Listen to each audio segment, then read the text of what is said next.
Mm. Hi, good morning. Come on in. I'm still sleeping. Can you tell? Come on in. Hi, come on. Come set a spell with me. It's been forever and a day because Temu has been getting slower and slower and slower. I just can't take it anymore. I missed you guys. But I didn't want to bring a video to you that was just about what's been going on around the corner, or just about something that wasn't product related, though I could have. So, you know what? Let me know if any of you are interested in there. Raise your hand. Give me a hand in the comments that if you would be okay if I showed you a video of things that have been going around the corner, or some new shopping finds that I'm coming, or member spotlights. Would you be okay if I did a video that did not include a haul of some sort? I am a hauler, I guess. Kind of. Yeah, I know my hair is kind of like, woo! I didn't want to sit here with wet hair this morning, so I blew it dry. And this is the end result. It's like all over the place. So I'm hiding it back there. Anyway. Ah, I need a lot more coffee. Thank you for coming back. And thank you for being here for those of you that are new. I do have a little haul for you today. Some stuff I want to show you, a whole bunch of stuff to tell you. I left my list over on the table. I got a whole bunch of stuff. So I've been a little bit busy, but not too much. So I don't want to keep you waiting because you've waited long enough. It's been a week and a day. Shame on me, right? Okay. I have a little order, bunch of stuff in here. This is a mix of orders. Those two things that are over there came together. This came 20 minutes later by the post office. Let's go take a look at what I got, okay? Gotta open up my trashy thing, get ready, move it closer. Oh, I just happened to look down at my dehumidifier that I showed you guys a few videos ago, probably what, 3 weeks ago, almost a month. This thing is still purring like a kitten. I know you don't hear it because I can barely hear it. I have to look down to see if the light is on. It's working amazing. It holds 92 ounces. It takes about 5 days for it to fill, which means there's not a lot of humidity in my house. But guess what? I use my house to feed my plants.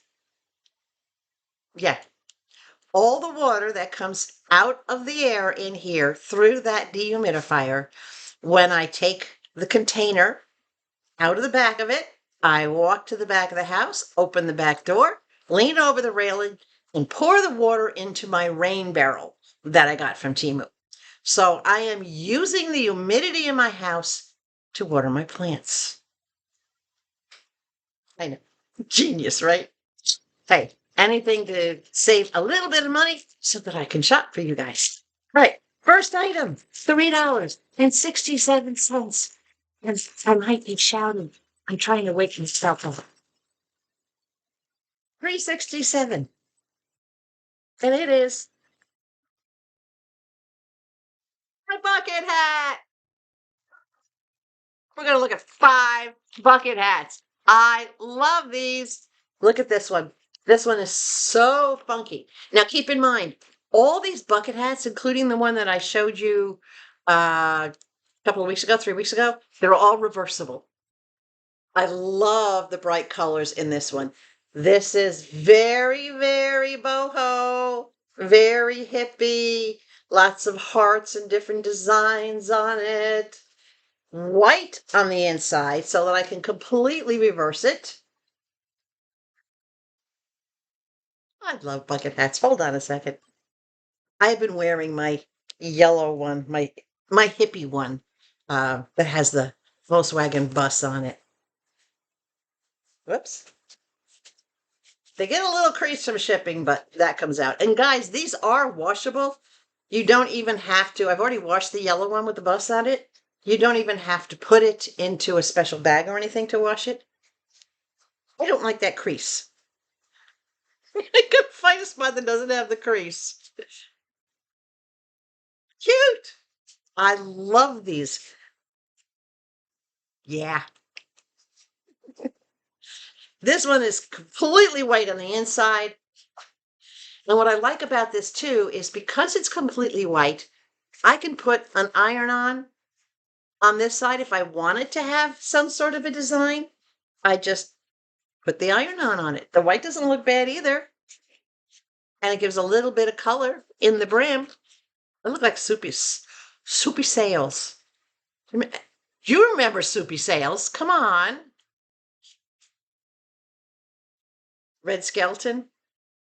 Trying to think of everybody that had their hats turned up like that. Those are the two that come to mind. So this is very cool. Loving that color. Over there you go. The next one was, and my hair's going to be a mess, so you know, it's just how it is. This one was, what was this one? $4.30 for this one. After I've had this one on my basket for a while. I waited because I wanted to see what the material and quality, and these don't feel funky. These feel like a regular hat. They feel like the material that a baseball cap is made out of, if that helps any. This one is a newspaper print. And literally enough that you can actually read what it says. I like this one that says strive. That's what I'm doing right now. I'm striving. And this one over here is never give up. No fear of words, no fear of years. That's pretty cool. Never give up is on the top. It says, persistence is a good sign of willpower. Persistence is also a manifestation of perseverance. I like that. That's me. Yeah. I ain't giving up. Look at that. I gotta get these creases out. The only way to really get the creases out, guys, is you roll the brim, and if you have a steamer, you can put a little steam on it. Obviously not while it's on your face. Though steam on your face would not be too bad. It would open up your pores. So the name I was trying to think of last time was Annie Hall. And I know Woody Allen, Annie Hall. If you guys are in my generation have seen that movie, you'll know why I can relate this hat to that. But very cool newspaper print. I like what it says on it. I really do like that particular saying.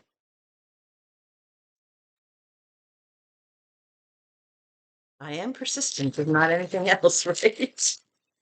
All right. What's in the next one? $2.91 for this. Now, this was the lowest price one of the 5 that I got. But it's a very basic and it's one of my favorites. And it comes in 5 different shades. It's just denim. And this is the only hat that is not reversible. All the others are reversible. This one is not reversible. This is a medium shade of denim. They have the really pale blue, and then they have this one, and then they have 2 other shades. One of them goes like super, super dark. But this is the most common color of jeans. Who doesn't like a jean hat, right? Oh, I like this one. Yes, I can still turn the brim up because the brow piece is up inside. So I can still turn the brim up when I'm working outside. These are so cool, guys. I just love these. Hold on a second. I just got to look at myself for a minute. I get more coffee. This takes me back to the 60s when I was a teenager and Woodstock and yes, I was old enough for Woodstock. I was a teenager when Woodstock happened. Very cool. And again, completely washable, but again, this particular one, not reversible. Look how well it's made. Look at that nice brow band in there. Very, very cool. Now, these kind of hats, they don't have the little vent holes in them like a baseball cap has, right? But they don't need them because they don't suck tight onto your head. They're not snugged under your head. So they don't need them over there. All right, two more. $4.58. You know, a bunch of you asked me, it's funny, right after I did the video with the other hats, you had asked me, well, a lot of you have commented that how it suited me and how good it looked on me, and it was better than the baseball caps on me. And I would agree, but the baseball caps are like a ponytail issue, where this is a hair down thing. So I get to enjoy hats that are messing up my hair. You know what I already do? Care about messy hair, guys. You should know that. All right, this one is reversible. It is black on the inside, but I couldn't resist it because it's all paw prints. It's all paw prints. It's all doggy paw prints. I thought that was so cute. And of course, I love all the neon colors on it.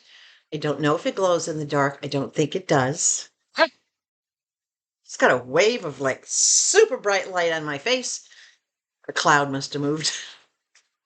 But it's the coolest little thing. I love this. Absolutely love it, love it, love it, love it. Oh, yeah. Set it back a little further. There we go. And the brow can go up on this one as well. Ooh, that's pretty cool. Ooh. I know, you're being silly. It's just a hat, right? But it's me. It's just, didn't you ever find something that just screamed, that's me? This, even more than baseball caps. Bucket hats are definitely me. They were always me as a kid. Bucket hats have been around as fisherman hats for hundreds of years. But when I was a kid and we were out in the sun or on the boat, I had a bucket hat. The boys had baseball caps. Which, by the way, I kept stealing their baseball caps, so I kind of knew that was going to be me at one point. And Mom knew. She knew. $3.69 for this last one. If I can get it open. Don't have a good week without me. I know you would. I knew you'd survive without your Konnee fix. Konnee can't fix everything, but hopefully I can make you laugh once in a while, bring you something a little bit different, give you some information. Oh boy, do I have stuff to tell you today. Stay tuned. You'll be really surprised. And the next video that's coming up, I've already started recording it. So it's not going to take 7 or 8 days for it to get to you because I've already got what it's about. You'll have to wait and see. All right, last one. Psychedelic mushrooms. Look at this. Look at the colors in this. Yes, I like the... Uh-oh, there's a thread. Yeah-oh. Thread alert. Scissors. All right, I heard you. I heard that. I heard somebody say, oh, she hates threads. You're right, I do. I like to nip them, so to speak, before they get out of hand. Hey, I come from the generation that if you had you wearing a knit sweater, a crocheted sweater, if it had a pull on it and you pulled that, the whole thing would unravel. So it's like, I don't like unraveling. Anyway, I do like all these colors of these mushrooms. This reminds me of something that you'd have on the wall back in the 60s as, you know, with a neon light, a black light over it. So you'd get that glow in the dark thing. I would love to have that kind of a light. I still would. I wouldn't have it out here, of course, in the main part of the house, but like in the bedroom. Or out in the shed. Once I convert my shed from primarily storage and I go back to it being my jewelry creation station. But this is very cool.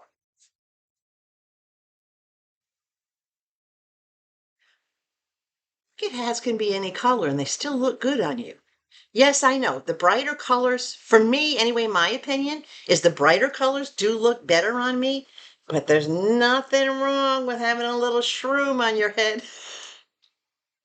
And this one, of course, is reversible with the black in the bottom. I think I'm going to leave this one on for a couple of minutes if nobody minds. It's growing on me. That was a pun. Come on, mushrooms. Growing. Really? You need more coffee. Mm. Just so you guys are aware, it is 5:04 a.m. Central Time right now. Yeah, I'm up all week long for, whew, it started Saturday, I believe. Every single night, I've had a hard time falling asleep. It's been 2, 3 o'clock in the morning before I get to sleep. And then, of course, Levi wakes me up early to go out. And once I'm up, I can't go back to bed. And I try not to take any naps during the day. I haven't been taking any naps, but I'm still struggling. I did start taking melatonin. Yeah, uh, you know what I'm talking about. It's an over the counter sleep thing. That didn't help, and I don't want to take too much, and I don't like taking that stuff. I tried an antihistamine one night because my allergies were bothering me, and I thought, well, maybe that's why. But then I realized, and I just realized it last night. So last night I actually got a little more sleep than I typically would, or not last night, the night before. I was going to bed hungry, and I can't sleep when my stomach is growling. So I had to get up, either have a glass of milk or have a little, like a little mini snack just to take the edge off my stomach. And then I was able to get to sleep, but I'm just not back to normal yet. Well, my normal. Anyway, $12.19 for this prior to any price adjustments. And this had a ton of price adjustments. Let me get this open. Nicely packaged, nicely wrapped. What is it, you ask? Well, this is one of those things that I was hesitant to pull the trigger on because I thought, $12. But I looked around. I went to Five Below. I looked in TJ Maxx, Ross, Walmart's. I could not find this at a lower price point in something that I liked or that the quality. So, what is this, you ask? This is a rotating desk organizer. You see the little holes? And these are not little holes, these are big holes. Cell phone will fit in there. Hold on. Before I wreck my computer, I gotta turn off the mouse. Mousy fits in there, no problem. So this is going to sit on my desk. I also thought, now it does come in a lot of different designs, but I got this particular one because I thought this was very classic and it goes beautifully with that nice Tiffany lamp on my desk that has the oil rubbed bronze, the leather top on the desk, the whole library, what I was calling the library look in this particular corner. It goes absolutely beautiful with it. It has one seam on the back of it where it's wrapped, but other than that, this here is about 4.5 inches. The container itself is about 6 inches across. My measuring tape is way over there because I've been working in the kitchen. My measuring tape is kind of important, but we can do without it. 6 inches roughly across. This is, well, you can see it's way bigger than my hand. It's got a little bit of weight to it, so it's not going to go anywhere when you spin it. You can put your pens in it and has plenty of room to hold your pens. So this is going to be something nice and attractive on my desk now that my desk is not cluttered up with paperwork and everything else because I have that now stored in my lift top table, right? Beautiful piece, very nicely made. You can see the bearings in there. It's got a lot of steel bearings and this is all metal in here. It's not plastic, it's all metal. Love the stitching on it. It does have a whole bunch of different patterns.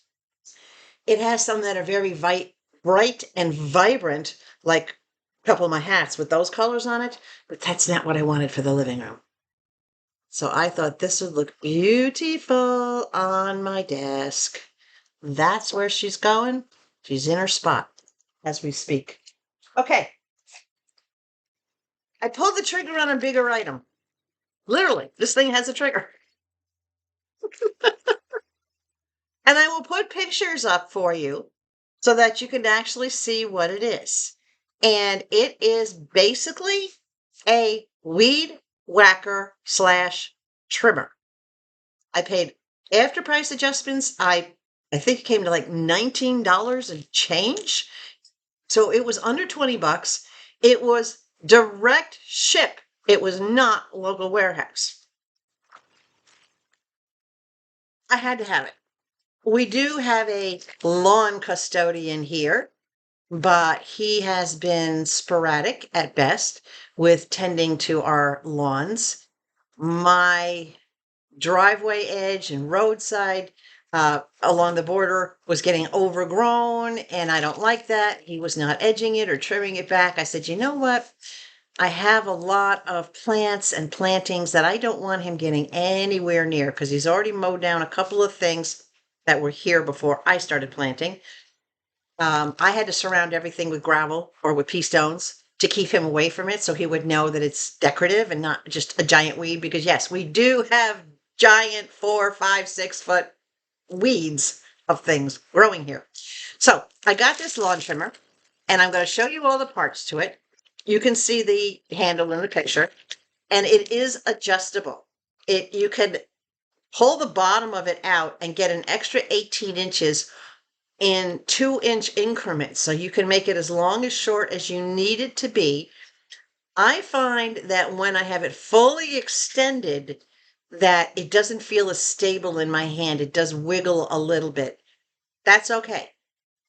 I don't want to have to bend over to use it, so I have it extended. I haven't found exactly the right height for it yet, but so let me show you everything that it came with. The first thing is it came with two 21-volt lithium-ion batteries. Both of these were almost fully charged when it came.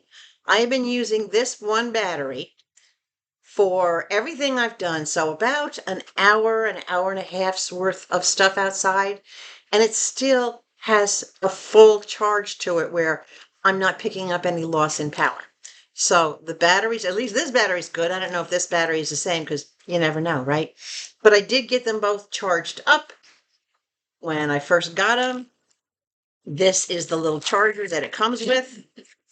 Very simple, right?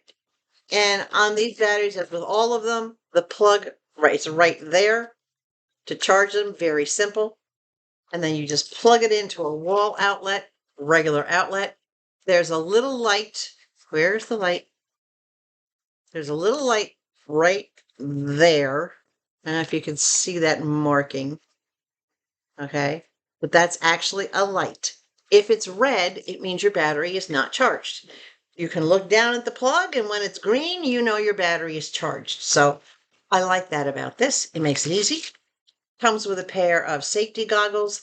And yes, they are big enough to go over my own. And I did wear them because I don't want stuff flying up and scratching my good glasses. So I got this pair of safety goggles that came with it. It comes with a pair of grippy gloves. And when I say grippy, I mean grippy. Look at the little rubber dots on these gloves. These are a medium-sized glove. Let me put this one on. I didn't wear these because I had my own. But this is a medium-sized glove, medium to small. If your hand is large, it's not going to fit. Because as you can see, it's even a little snug on my fingers, and I don't have a big hand. But it's a medium-small, and these are really sticky. Really sticky. It's reinforced here in the joint, and it's reinforced on each of the tips of the fingers. And these are good linen gloves with elastic on them. Does anybody else fold their gloves up like socks? These kind of gloves? I just automatically do that. I get a pair like that and I fold it up like socks. Okay. And the cutters that it comes with. The first thing it comes with is a whip. And there's a set of 10. I've been using one. And you'll see that because I have a little video that I'll show you of me actually using this thing. I know you guys want to see more of me actually doing something and not just the still pictures. So I'm working on that. That's something else that I had to pull the trigger on, bite the bullet, whatever you want to call it. So these are the whips. And these whips, this flat edge, locks into the head at the bottom and has a little screw with a lock that you secure on it. These whips, now keep in mind, a regular whip has plastic string. It doesn't have to be metal to cut. It just has to have something spinning at a high rotation that it'll actually slice through something when it gets it out of the way. These are really, really good. They're very flexible. All right. Odds of them snapping off are, trust me, I've hit stones. I hit the concrete edging with the one that I was using. Didn't phase it at all. These will last a long time, but you do get a pack of 10 because whipping is the most common thing when you just have spots that are higher in grass, like along the side of, around plants that things grow up and you don't want to mow, so you just whip around it, or things that are growing in between fence lines, which I don't have a fence yet, but yeah, it will happen eventually. So if you have to go around fence posts or anything like that, you can whip it. This is the one that I have been using. And this still has a lot of life in it. As long as the ends aren't damaged or cracked off, and this thing is still, yeah, it's a little warped, but that's the one that I've been using, and it's been doing fine so far. All right, this is your tool. This is for one part that you have to tighten, like on your handle and whatnot. And this is where you actually tighten the bolt on the bottom when you change your blade. So I keep all that in my blade bag. These are your trimming blades. Now, right now, the trimming blade is in the unit. But I'll pull this one out and show you. These are very sharp on the edge. Can you see the cut there? See the reflection? That's a cut edge, a filed edge. And it's got the filed edges all the way around. These two little holes lock this in place on the bottom. Your screw that you put your nut on to hold it and secure goes right through there. So everything gets locked in. This is good, solid metal. This does not bend. I'm very happy with the quality of this metal, by the way. I didn't know what I was going to get for like 20 some odd dollars, but I figured I don't need much. I don't need a lot. I just wanted to have something to keep the edges and around my plantings looking nice and tidy and neat. All right. These are the edger blades, supposed to be the edger blades. Now, you don't, I did put one of these in. In the video, I show you how to change these blades. I did put one of these in. These look like a mini circular saw blade, but they're not very sharp. They're supposed to be for edging, for making that deep groove like between your driveway cement and your grass, or along the edge of the road if you have a curb, the edge of the curb. This did not work. It worked great if I held it this way to come across and like cut in. If I used it to skid across the cement and get under the grass that had grown out across the cement, you get a little bit of dirt on your driveway and you get grass growing there. This worked good for that, but that's all it worked good for. So this particular blade gets a thumbs down from me, but you know what? In a pinch, I might be able to use it. And this is what they call the weed whacker particular blade. So on this blade, if you do have a really overgrown section, maybe you have woods at the back of your house and you have some thicker, denser kind of weeds growing up, you've got brush or scrub kind of grassy stuff growing up, this is what this weed whacker is for. And again, these edges, can you see the sharpness on that edge when I tilt it? All of them have that sharpness. These two little prongies here above the center hole, these lock in and these lock in. So there's 4 points that it secures itself plus the screw in the middle. This one sits over the plate on the bottom and gets completely locked into place. This is like a little, they call these ninja stars because these will whack down just about anything. Right now, I don't have that issue, but again, you never know. And I didn't try one, so I can't speak for how well it works on anything. I didn't have anything to really use it on, but it's okay that it came with it, just in case I do. I've told the community here where I live that I will be more than happy to let them make use of this if they need to in a pinch, because they've helped me out greatly before I had any yard tools. So check out this little mini video that I did, and then give me your opinion on how you think it works. Let's see if we can do this one-handed.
Okay, this is a little hard to do one-handed, so I'm going to cut this down and then we'll see what it looks like afterwards. Okay, well that did a great job. Look how beautifully it trimmed that edge. It actually looks mowed, and as you can see, I started to edge the driveway. I'm going to change the blade and do a little bit of deeper edging along the front of the road. But yeah, it worked great. So changing the blade is easy. There's a bolt on here and it comes with this little tool. All you have to do is, I'm trying to do this two-handed, loosen that bolt on the end. Careful you don't lose it because it does not come with a spare. Take the bolt off, take the washer off.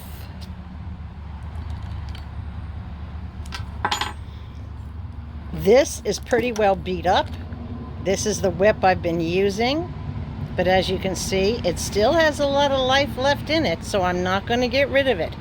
You get rid of these plastic whips when they don't cut the grass anymore. When all they do is lay the grass over, but they don't cut it, that's when you get rid of it.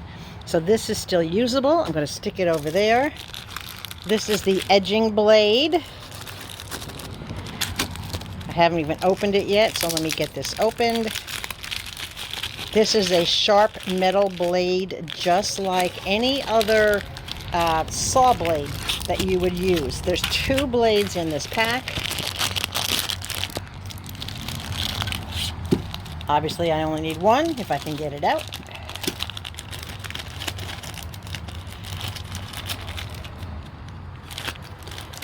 Okay, come on.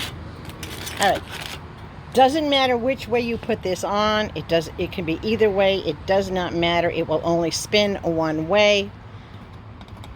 Put it over the screw. Add the washer.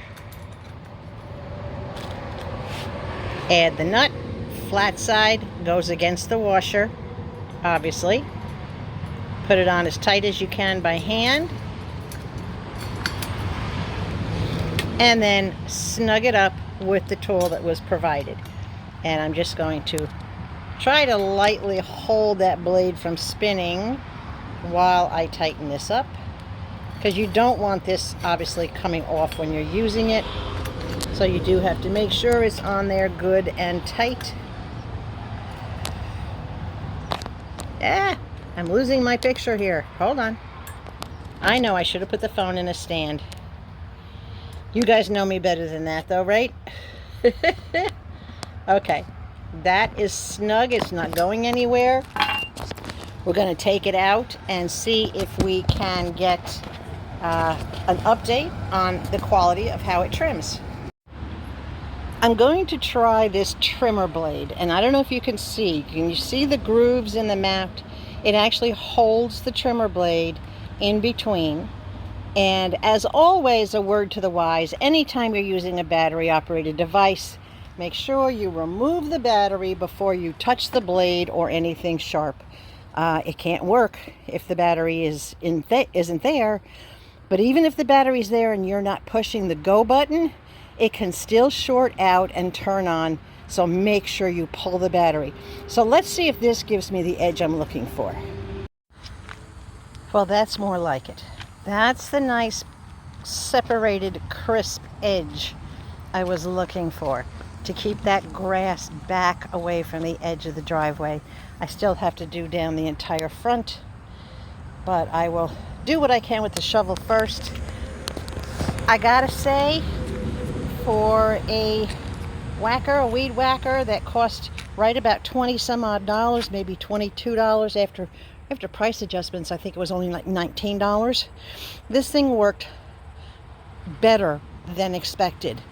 The blade that I put in for it is the one that did the best job on giving me this nice clean edge. So I don't think I'll be using the one that looks like a little saw blade.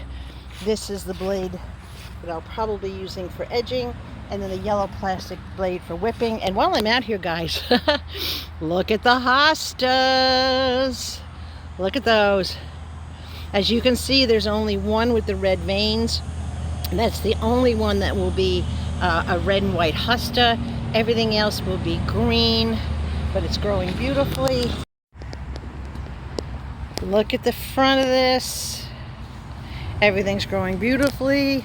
Look at how tall these muscifolias are getting. Remember last time I showed you, they were well below this line of white skirting, and now this one is way up here. It's over 4 feet tall. They're all growing at different rates. Everything is doing wonderfully. Bird of Paradise has been in the ground now for a couple of weeks. It's doing beautifully. It's getting brand new baby leaves, as you can see here. I love how they open up as a curl and they become a brand new leaf. So when I see that funnel down the middle, that tells me how well this plant is growing. So everything is doing great along the front of the house. You saw the blooms over here on the regular konnees, and I got a lot more konnees coming out. The hostas are doing amazing. They're doing absolutely wonderful. And if we move down here to where I put in the Dark Lord Azalea, look at that. All this beautiful light colored growth, this is all new. All that lighter colored leaves, it's all new. Not disappointed. I'm not disappointed. The one blade, as I said, I didn't show you that because, well, let's just say I did a lot of colorful expletives while using it. So I didn't show you that. I completely cut that part out. But I'm happy with it. Overall, I love that it comes with the backup battery.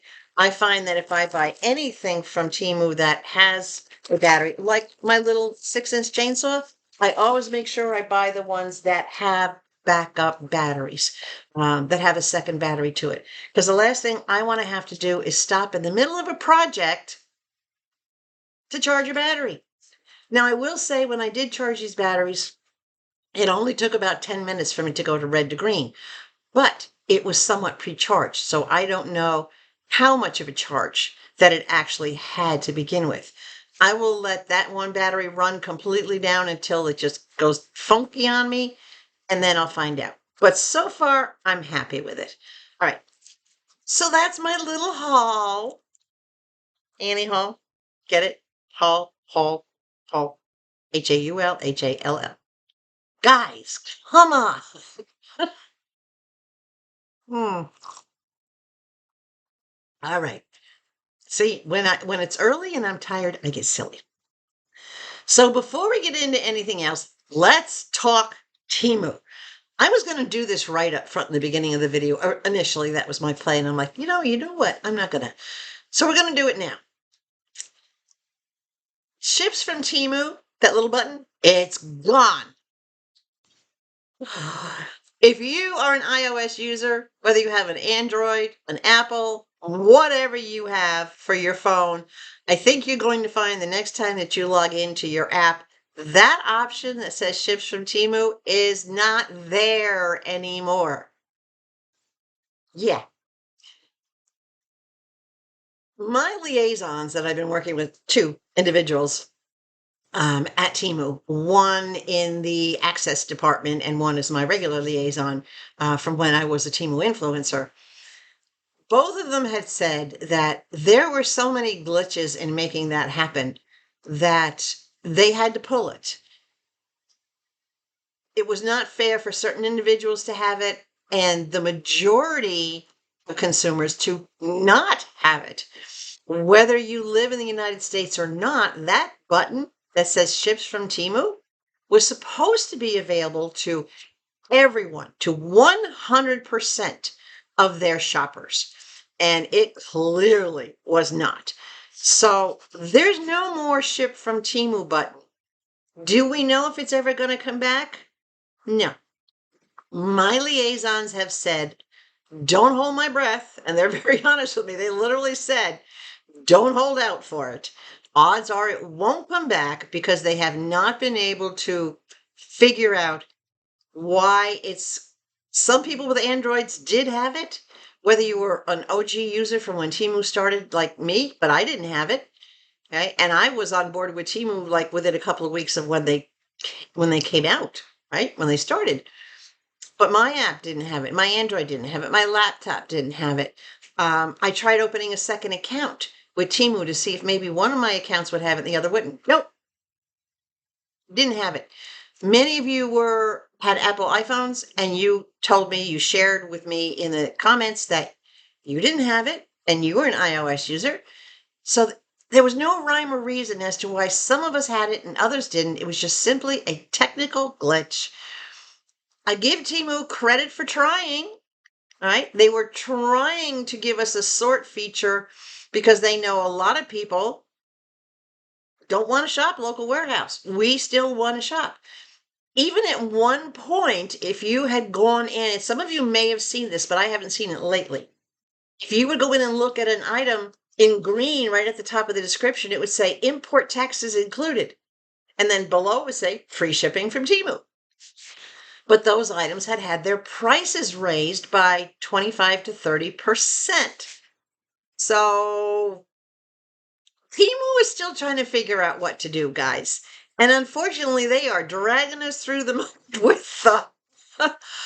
I, for one, I've gotten a lot more direct ship fines than initially, but it's taken them a while to open up a lot more direct ship items. Are they going to stay? Again, my liaison said they don't know. It all depends on what the U.S. does with this tariff mess, because you know what? The 90 days that they were given, that's running out really soon. There isn't much time left for that. What are we going to do? It's a personal choice. If I can still get the best price and the best bargain at Temu without having to pay any exorbitant, minimum order or additional tariff taxes or crazy higher prices, if I can still get the best deal when I'm shopping for something, if that happens to come from Temu, then that's where I'll get it. So for me, it's never been about having loyalty to just Temu. I have always been, where can I find it that fits my budget the best? Now, granted, their shipping has drastically slowed down. I don't know about you guys, but boy, I'm running almost 3 weeks exactly. I've got 6 orders outstanding, and I have no idea where they are because they don't seem to be getting held up in customs. It seems to be taking forever to get them packed and get them to the airport or wherever. SMH, right? I'm an emoticon. I'm an emoji. All right. The next thing about Temu, partial refunds. Why? Y'all asking me why all of a sudden when I try to do a refund without return, why are they just automatically telling me they can give me a partial refund, or it doesn't matter if they try to escalate it because nobody else is going to give them a better deal than they can give them. Okay. So guys, here's what's happening. It has nothing to do with Temu getting wise or catching on to people doing refunds without returns. It has everything to do with the amount of business, the dollars that they have lost in revenue because of the tariffs on the United States. This practically shut Temu down when those tariffs hit. We were, what they say, 87% of their business came from the United States, even more so than people purchasing from China. That's a lot of revenue to lose. So the vendors, it's not Temu. Temu doesn't make the decision. The vendors that sell through Temu said, if you don't want my item, if you don't like it, whatever, if it's a higher priced item, if you want a full refund, you have to send it back. They do make it easy to send it back. However, because we have 90 days to do a return, are you going to keep the box the package came in for 90 days and store that someplace in your house? Now, I'm going to use my fire pit as an example. That's big. It's 32-inch square. The box was 36-inch square. No, I didn't keep the box. But from day one, when I opened it and there were cracked tiles, I immediately contacted that vendor and I asked for a reship of the broken tiles. They refused. I asked for a partial refund, and initially they refused. They didn't respond. They said nothing, right? They were not cooperative. So then I went to customer service to get it escalated, and I said, look, I'm trying to do all the right things. I'm not asking for a full refund, because if I want a full refund, I would have to disassemble this thing, right? Find something it would fit in because I didn't keep the box. The box was in the trash 24 hours after I got it. I got no place to store a big box like that. They'd have to send me a box or I'd have to lay out extra money. But I told them with a partial refund, I can at least go to my local big box store, tile store, and get tiles. I have the ability to cut them myself to fit, get tiles to replace because I can't have 1 or 2 odd tiles in this table, right? Now, so I did the escalation and I sent them pictures. I gave them the whole history. This is what I requested from the seller. No response. This is what I requested from the seller. Denial. I said, you know what? I am going to get a partial refund from the seller and I am not going to stop hounding you until I do. Then they escalated. They created a ticket. After 7 days, the seller still did not respond to them. So they had given me 3 different prices that they would do a partial refund for. One was like $15, one was $16, and the other was like $18.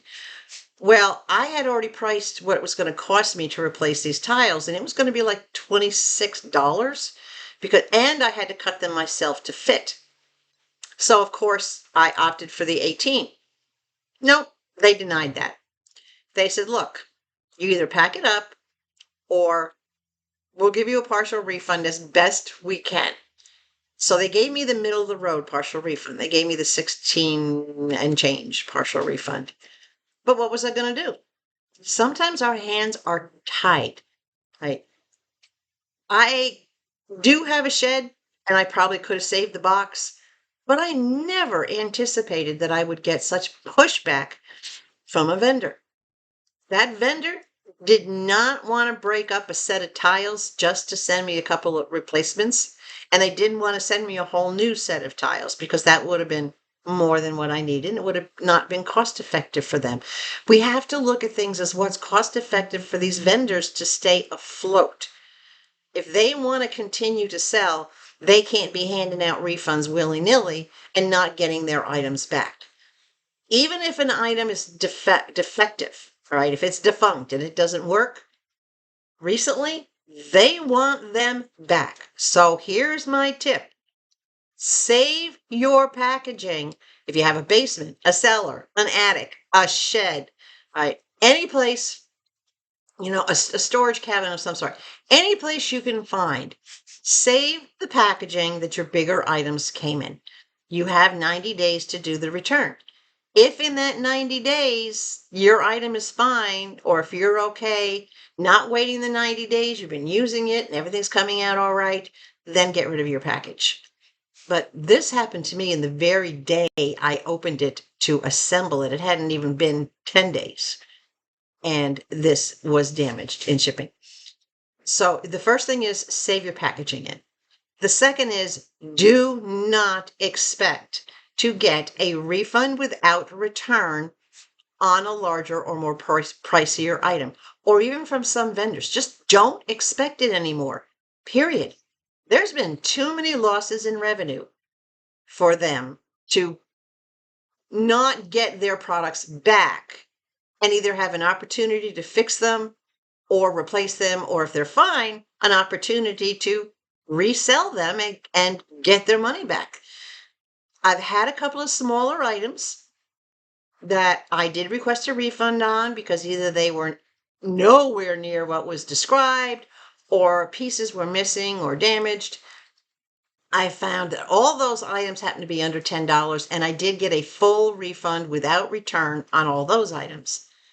But two of the items that I had that were over $10, the fire pit being one of them, partial refunds was all I got. So that's why they're only doing partial refunds. We didn't misuse it. The majority of us were very honest about requesting a refund without return. I do not feel that anybody egregiously, repeatedly abused that option. That's not why we lost it. All right. This is all because of the tariffs and the lost revenue, the loss of business. Remember, supply and demand. We talked about this in my tips and tricks part 1. Their supply, their demand is not meeting their supply anymore, right? They are oversupplied with things.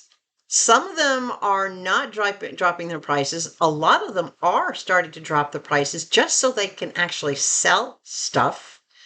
But the demand is not there that it used to be. U.S. consumers are now very, let's say, gun shy about shopping at Temu. So supply and demand comes into this play.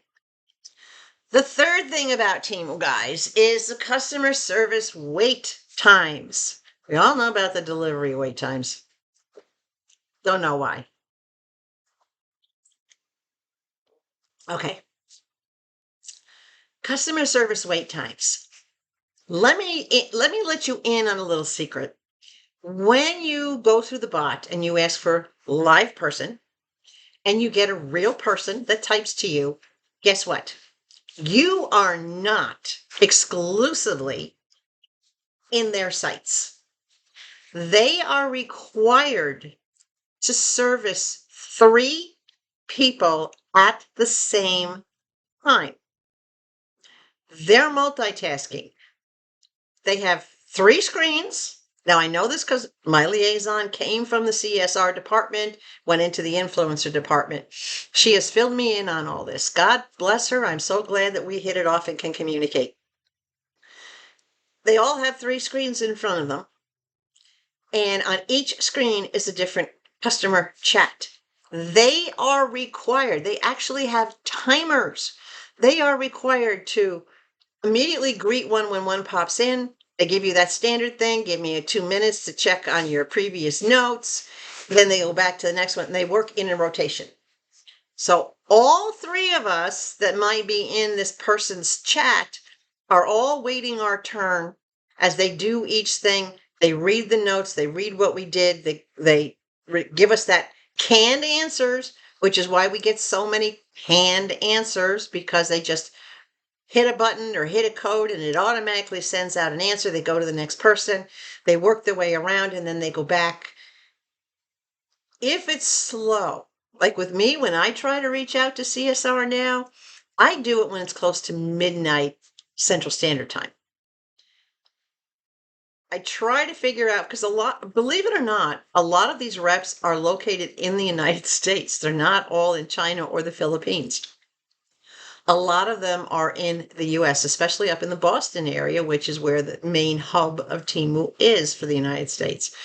So I try to do it late at night. I've even been known to do it at 1 or 2 o'clock in the morning when I can't sleep, and I don't have that long wait time. But not everybody, you're not all willing to do that in order to get faster times with your customer service reps. So please know they are not ignoring you. In order to keep their jobs, they have to spread themselves that thin. Now, it used to be that, in the very beginning when Temu started, they were doing 3 at a time. And then they said they got dropped back to where they only were required to do 2. They have over 2,000 customer service reps all around the world. 2,000 people. And they're all doing 3 chats at a time, and it's still slow. So think of how many consumers are actually trying to chat and connect with them. Guys, I've said it from day one, and I'm going to say it again. The one thing you need when you deal with Temu is patience. You need to have patience with these CSRs. It is not their fault. They're doing the best that they can, right? But please understand, they have job requirements, just like you and I, when we were working, had job requirements. You have to meet a certain, it's not that they have to meet a quota. They just have to meet that certain, well, I guess in a way it is a quota, but they have queues. And the minute they end a chat, another one pops in. It's kind of like an automatic dialer. If you ever worked in a customer service like a phone center where they have an auto dialer, if your line is free, it sends you a call. Same thing with these guys on the chat, guys. So please be patient. All right. No matter how stressed you get, it's not going to change. It's only going to make you feel worse. They can only do so much. Can you imagine their frustration level if they have 3 people at a time screaming at them and all they're trying to do is help? And it seems like, I know, a lot of the times it seems like we get CSRs that don't know their butt from a hole in the ground, if you know what I mean. And we're not getting the help we ask for.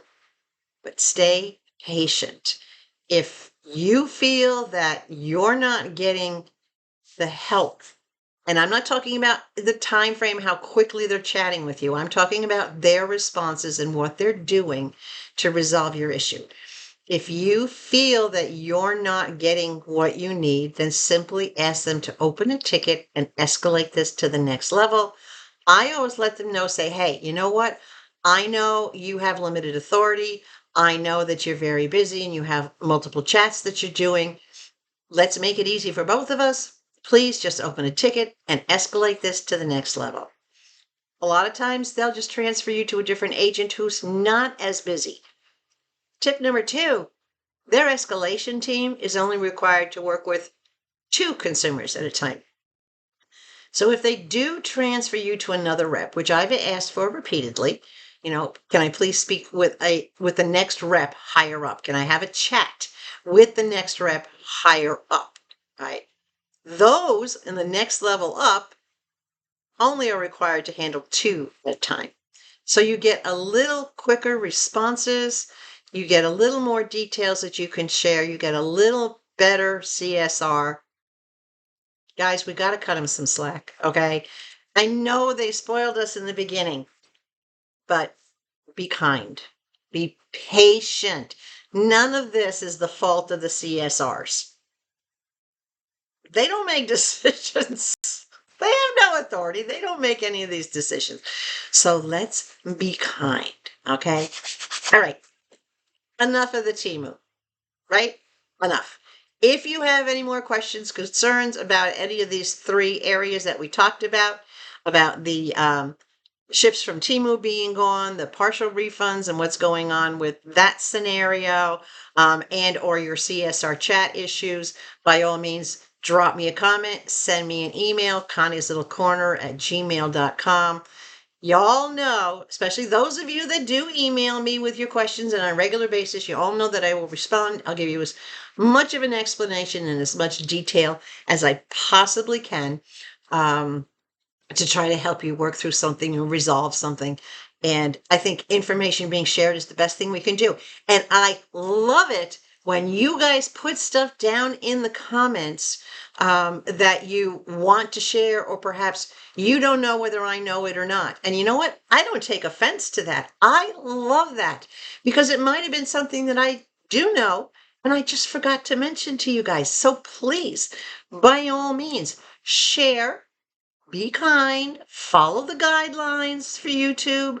All right. No snarky comments or no backhanded nasty ones, because you know what'll happen? The first thing will be I will delete your comment.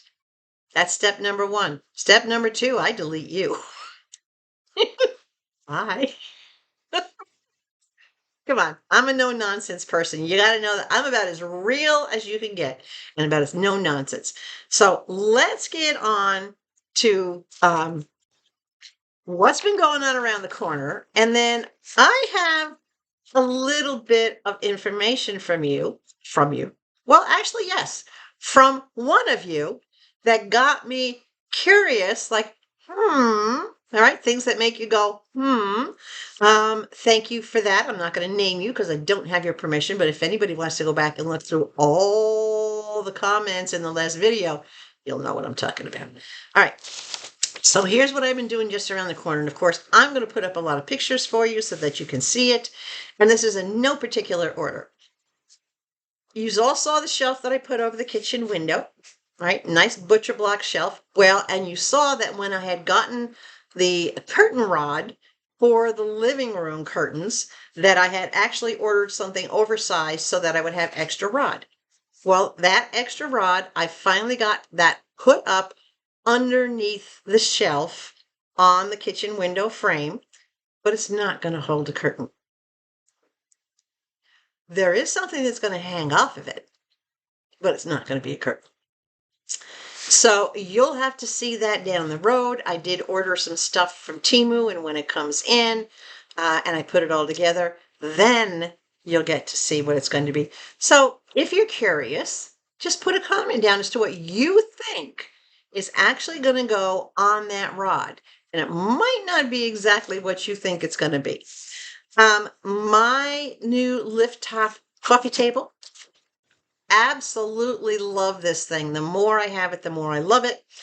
I did two things to it. Because I am in a small space, yes, I have plenty of room to walk around it, but sometimes I cut it close and my shins were taking a beating.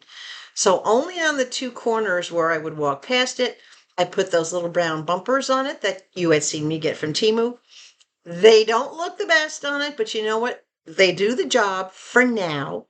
When I get a little bit more settled, I will probably either take a router or take my jigsaw and just slightly round off the sharpness of all four corners so that I'm not bumping into something that sharp.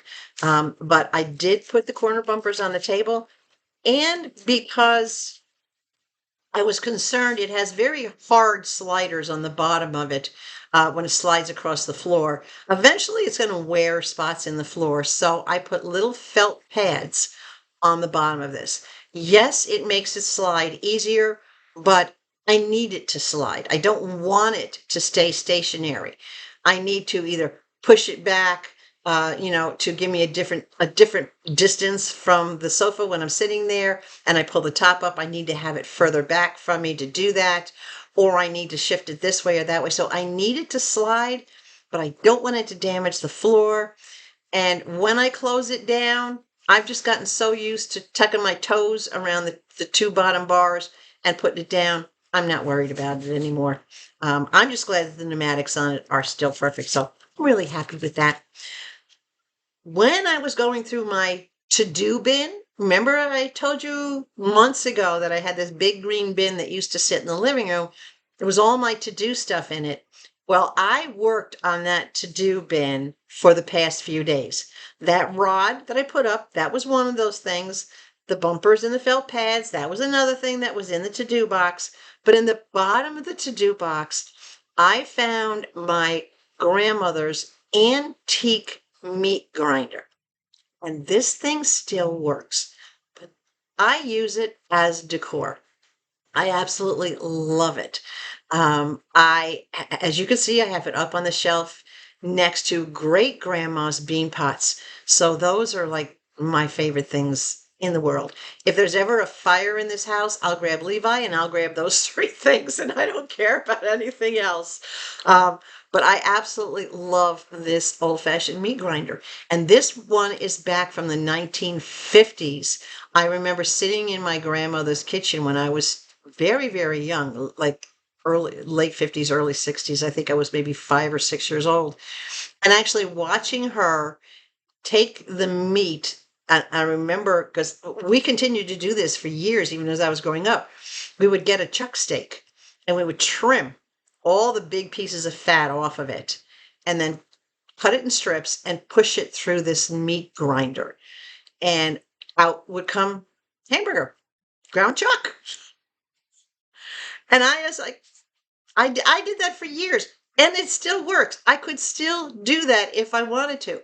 And sometimes if there's a chuck roast on sale and I know it's going to be less per pound than actually buying something that they grind, I'm more than happy to break that thing out and use it. But I just love it. I'm so ecstatic that I found it in the bottom of that bin. I thought it was buried out in the shed someplace. All right. Now, I have a long, skinny cabinet right next to my kitchen sink cabinets, between the stove and the kitchen sink. I have this 8-inch, really thin cabinet.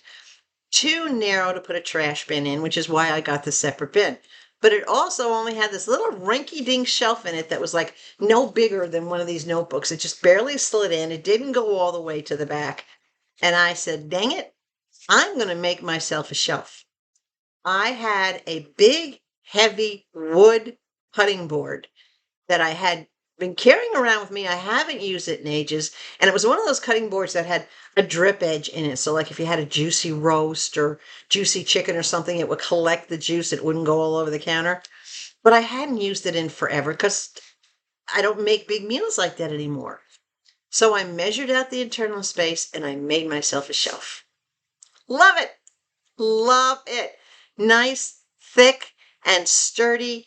And there are pegs in there, so I can raise it or lower it a little bit more as I need to. But I took that cutting board, reuse, recycle, and I made myself a shelf for that cabinet.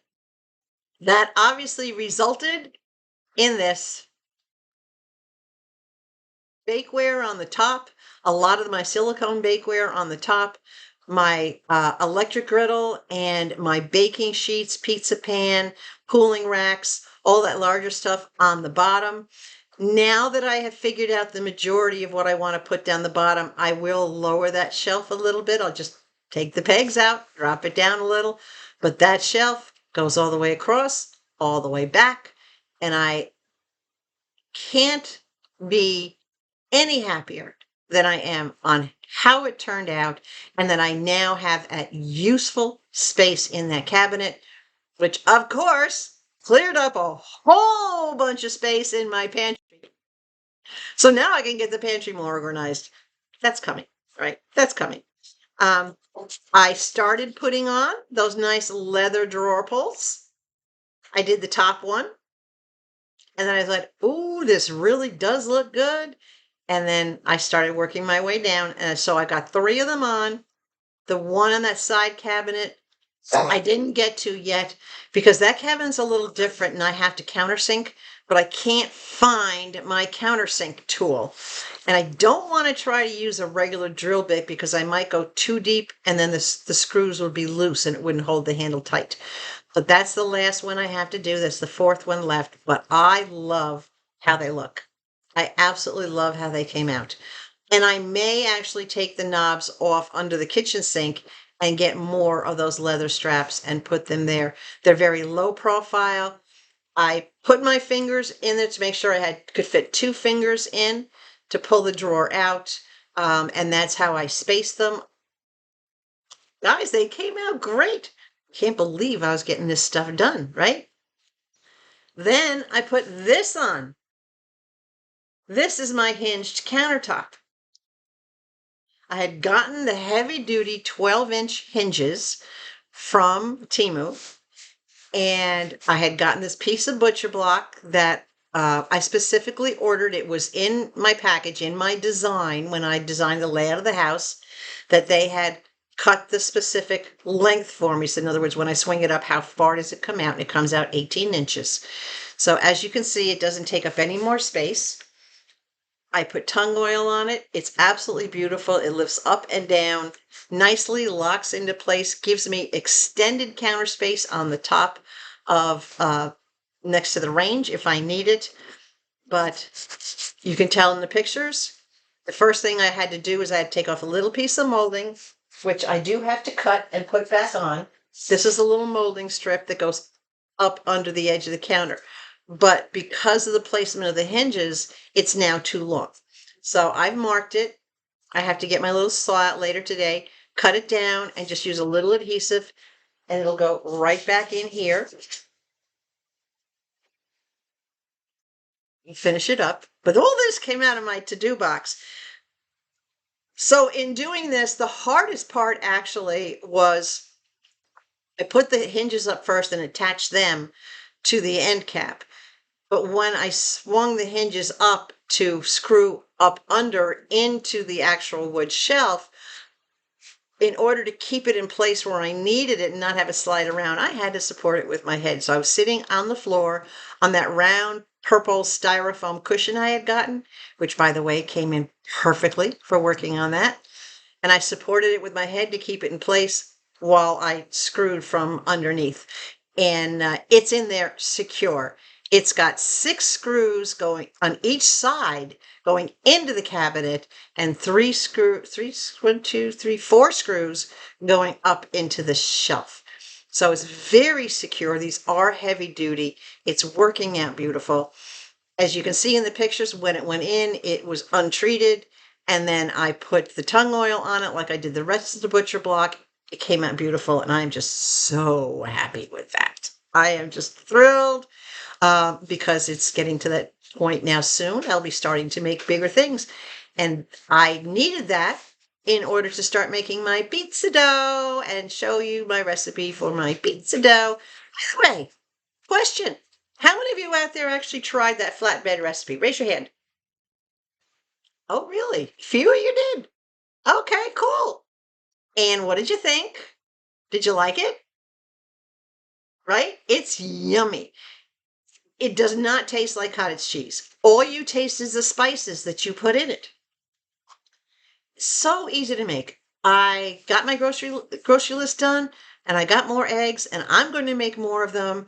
As I said, I make a bunch of them. I put paper towels between them, but I don't really put them in the freezer because I go through them too quickly. So I just put them in the refrigerator where they keep beautifully. As you can see, I still don't have my microwave, but it's coming today.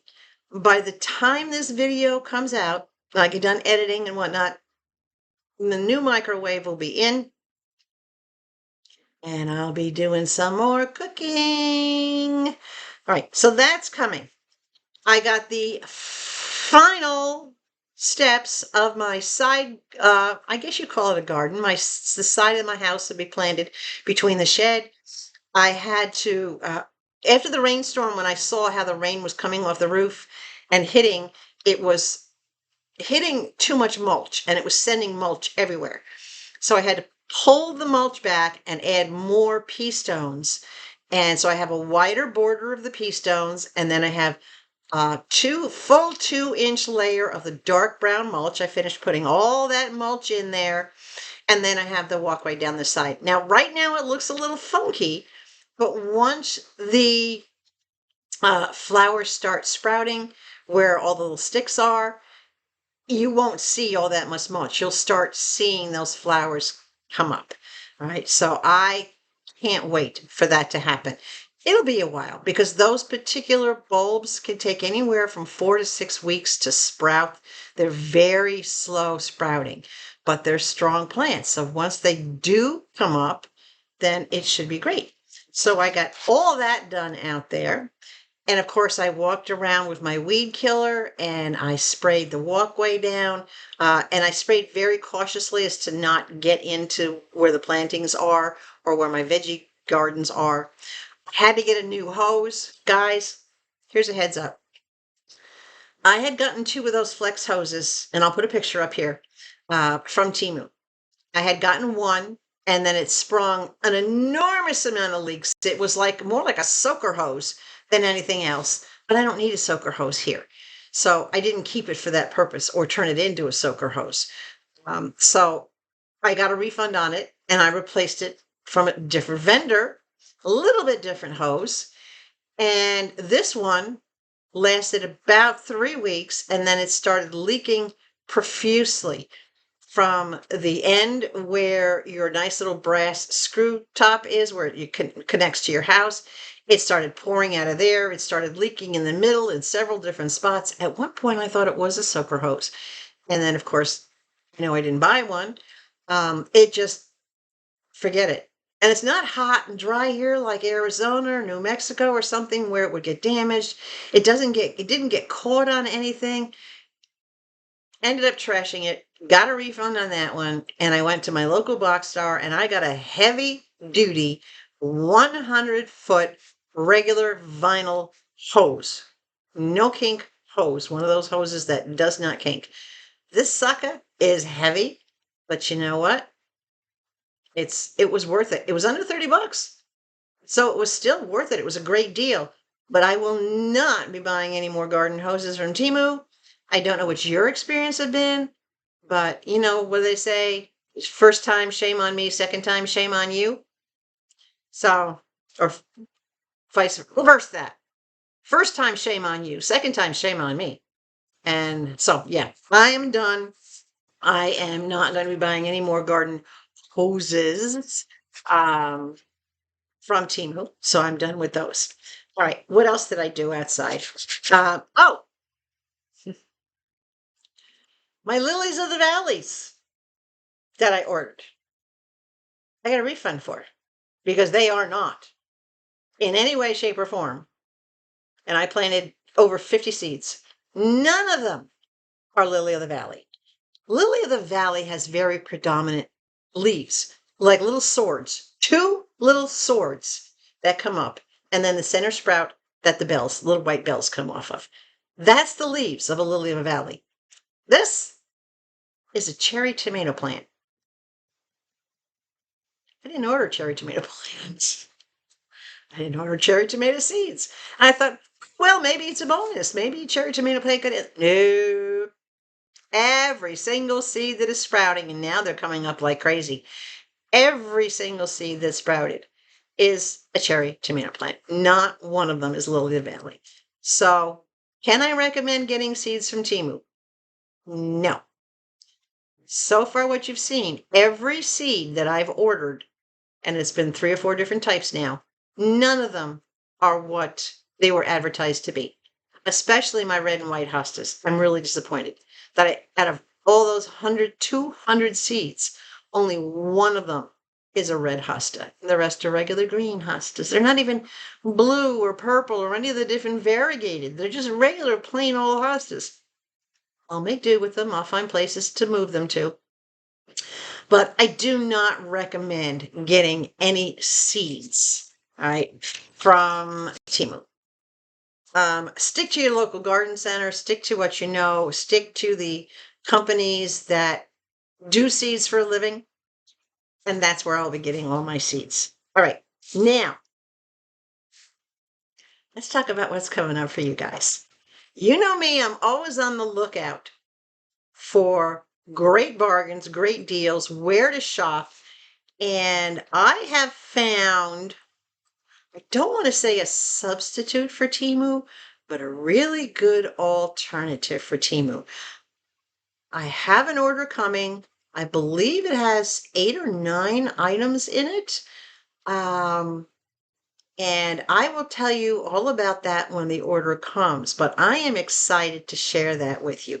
So I'm going to ask you a question, and I want you to put a comment down below as to what you think this means.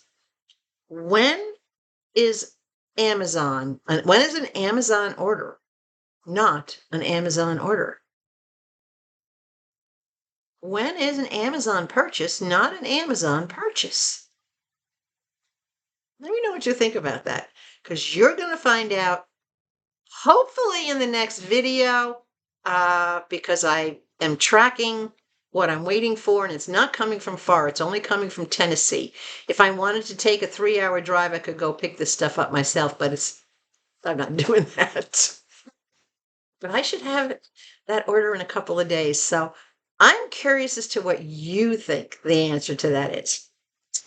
But let me tell you what I've been doing. One of you guys mentioned to me that you asked, had I ever shopped from Japan? Well, actually, yes. In my jewelry business, Boku Jewelry Designs, in my jewelry business, I have ordered a lot of my supplies for creating jewelry from Japan and the Philippines, not from China. I've almost never gotten anything. Can't even remember what I've gotten jewelry supplies wise, but all the things that I need to make the jewelry, from all the templates and the cabochons and the beads and the stones and everything else, that's either come from Japan or from the Philippines. Now, that prompted me to look in and see what's out there for you guys that you might not know about. Now, some of you are very savvy shoppers, and you probably knew this long before I did. Let me give you some names, and I want you to go do the homework. Go to these sites, look at them, form your own opinion, and let me know what you find. What information do you find from these sites that you can share? And remember, keep it factual, all right? Pros and cons are fine. Give me your opinion, because based on your opinion, I will do a deeper dive into each of these sites. Right? I know what I see, but I want to know, what do you see and how does this site make you feel? So these are online marketplaces out of Japan. Okay. The first one is Zozo Town, and I'll put it up here. Zozotown. Zozo Town. Go check it out. Just put Zozo Town in your Google or in your browser, and it'll bring you right to that online marketplace. The next one some of you may have heard of, Mercari, and it's Mercari. Mercari. Mercari is a little unique in how they do things. That's all I'm going to say. I want you to do your homework. Yes, I'll give you more information down the road. Don't worry. I know you're all spoiled because I usually tell you everything you need to know. But I want you guys to check it out. I'm giving you the names. Go find out. You tell me.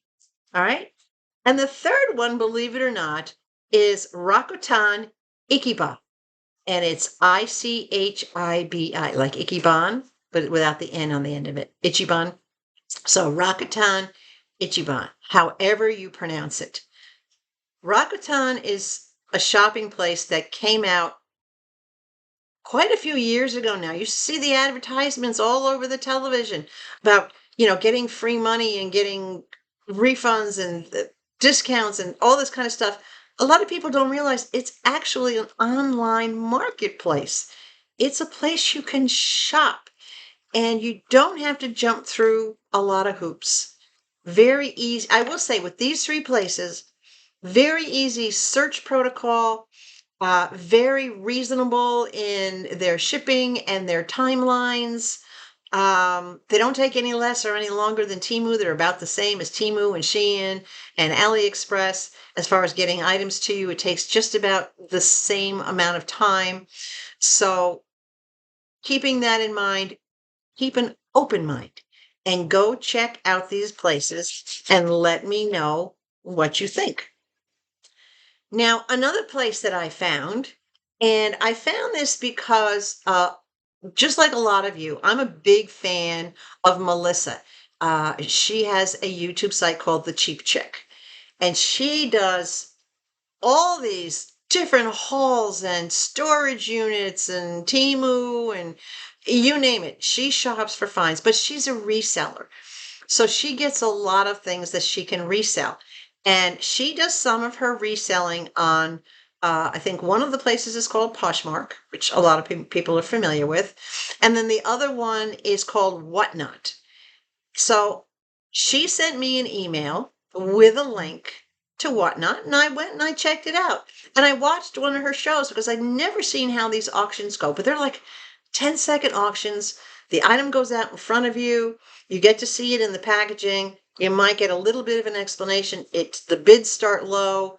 There's a preset shipping amount. Most of them, their shipping is like $4.67. So you got to be careful. You don't want to pay $4.67 shipping if you only have a dollar item. But in some of the shows, you can actually see a listing of the items that they're going to be presenting, hoping to win. It works a little weird for every seller on Whatnot does it different. But what Melissa does is that if you win two items, once you reach, I think it's $9.21, the equivalent of two shipping, then there's no additional shipping. So no matter how many items you win, you'll never pay more than that $9 and change for shipping. But Whatnot has all different categories, everything from collectible coins and baseball cards and dolls and purses and you name it. So if you've never gone to Whatnot, go to Whatnot. Registration is free. You do not have to add your credit card or address or anything else unless you plan on, you see something you like and you plan on bidding, then you set up your account. All right, you pre-set up your account. But in their search bar, you can search for any category and then you have a choice. You can look at someone's actual show, like Melissa's. You can either search by the name of the person you know. You can search by a product and say, okay, show me all the shows that have kitchen gadgets. And then you type in kitchen gadgets and you click shows and it'll list out all the live auctions that will include some sort of kitchen gadgets. Or you can sort by products, kitchen gadgets, then click on products, and it'll show you all the individual kitchen products that there might be pictures of.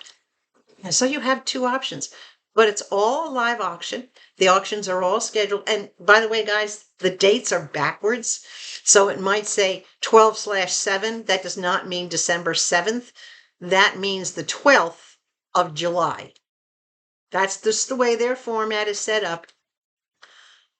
Most of Whatnot is based in the US, but a good part of Whatnot is based in the UK. So Europe does things reverse from what we do. So if you see something like, I was looking for one of Melissa's shows that she might have nail products in, and it said 2/8, and I'm thinking February 8th, that's long gone.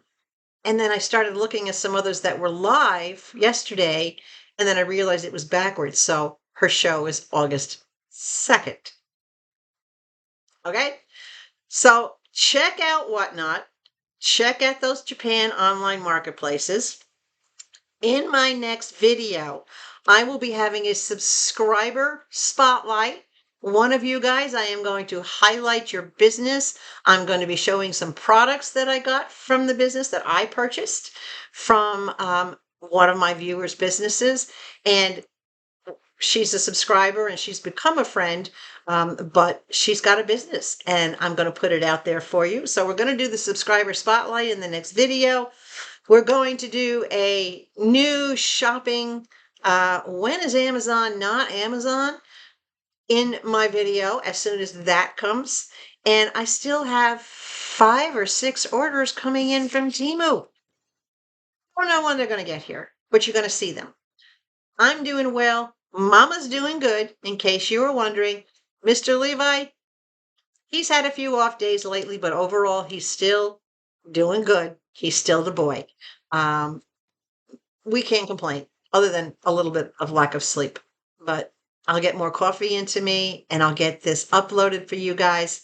So, if you like this video, give it a big thumbs up. Share it. Let everybody get some new information out there, okay? And if you're not yet subscribed to my channel, pretty please consider doing so.